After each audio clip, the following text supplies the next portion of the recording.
রান্নাঘরে সবাইকে স্বাগত জানাই। আজকে কাকুরি সবজি করে তোমাদের সঙ্গে শেয়ার করব।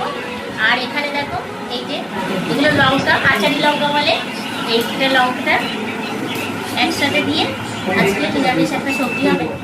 পুরো ভিডিওটা দেখার জন্য অনুরোধ করবো। ভালো লাগলে অবশ্যই লাইক করো, কমেন্ট করো, সাবস্ক্রাইব করে দিও।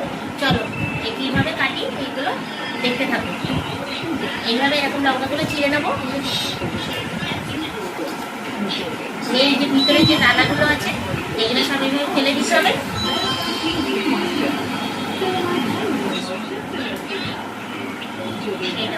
দানাগুলো ফেলে দিলাম, এটা দিয়ে একটা সবজি হয়ে যাবে। পুরো দানাটা ফেলে দিয়েছি, দিয়ে হালকা করে এরকম দুই সাইড থেকে এরকম চিড়ে চিড়ে দিতে হবে।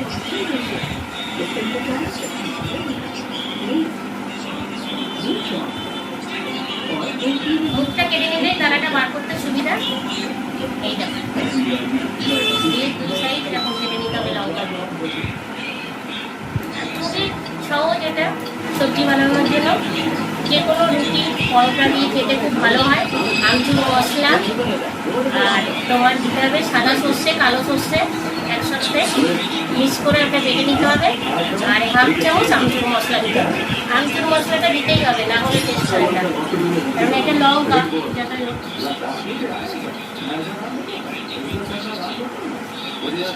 এটা কেটে বেছে জানিলে তো হবে না, এগুলো রান্নাটা করতে সময় লাগবে, ওটাও তোমাদের সাথে শেয়ার করব। এখন কাটছি, এটাই দেখিয়ে দিলাম যে আমি কীভাবে এটা তৈরি করব।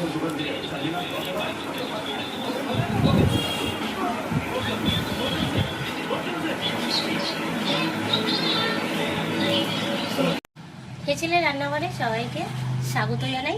চলো আজকে যে আচারের লঙ্কাগুলো তোমাদের সাথে কেটে ওটা দেখিয়েছিলাম সেটাই এখন সবজি বানিয়ে দেখাবো। পুরো ভিডিওটা দেখার জন্য অনুরোধ করব। ভালো লাগলে অবশ্যই লাইক করো, কমেন্ট করো, সাবস্ক্রাইব করে দিও। চলো দেখতে থাকো কীভাবে এটা আচারের লঙ্কাগুলো এটা কিভাবে সবজি বানাচ্ছি। ধুয়ে নিয়ে এসছি, কড়াইতে তেল দিয়ে দিয়েছি আর কয়েকটা কালো জিরে দিয়ে দিয়েছি। এবার এই যে ধুয়ে রাখা যে লঙ্কাগুলো এগুলো এখন হালকা করে ভেজে নিতে হবে।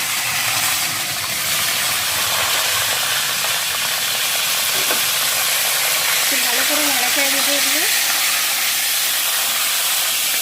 আর লঙ্কাগুলো তারপর আমি গোটা গোটায় রেখেছি, শুধু এপাশে ওপাশে দুটো করে চিড়ে দিয়েছি। খুব বেশি ভাজবে না, তবে ভালো হবে না, ওটা একদম হালকা করে ভাজা হবে। এই দেখো মোটামুটি এটা ভাজা হয়ে গেছে। এখানে আমি দিয়ে দেবো 1 চামচ ঝাল লঙ্কার গুঁড়ো,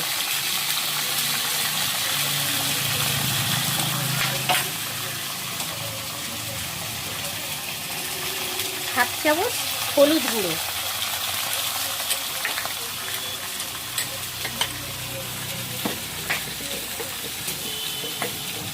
1/2 চামচ লবণ। লঙ্কাটার সাথে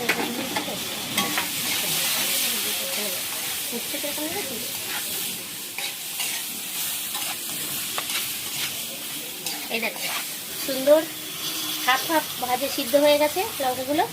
এবার এখানে দিয়ে দেবো, এখানে সাদা সর্ষে, কালো সর্ষে, কাঁচা লঙ্কা 4টে একসাথে মিক্সিতে পেস্ট করে নিয়েছি, আর 2 চামচ দই, টক দই। এটা এখন পুরোটা এরকম ভালো করে ফাটিয়ে নেব। দইটা মিশে গেল। এবার এই যে বেটে রাখা এই যে মশলাগুলো সব এক হয়ে গেছে, টক দই, সর্ষে বাটা 2 রকম, কাঁচা লঙ্কা, এটা এবার এইটা দিয়ে দেবো। এটা চামচে নয়, এটা দেখো একটা ছোটো বাটি, হাফ বাটির মতন ছিল। এটা ভালো করে মিক্স করে নেবো, গ্যাসটাকে কমিয়ে দেবো।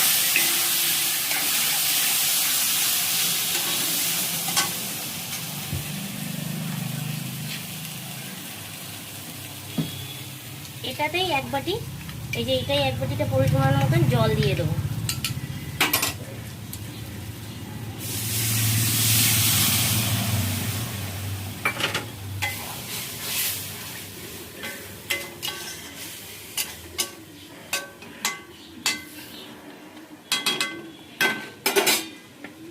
আর এই যে আমচুর মশলাটা নিয়ে এসেছি এর ওপরে, এই দেখো এটা আমচুর মশলা, এটা দিতেই হবে।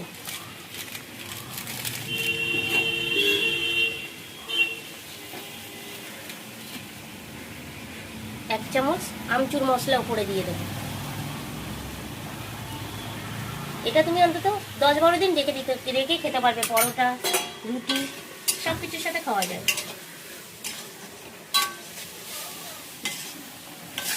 আর আমার এই ভিডিওটা কেমন হলো সবাই অবশ্যই কমেন্ট করো, আর ভালো লাগলে বেশি বেশি করে শেয়ার করো।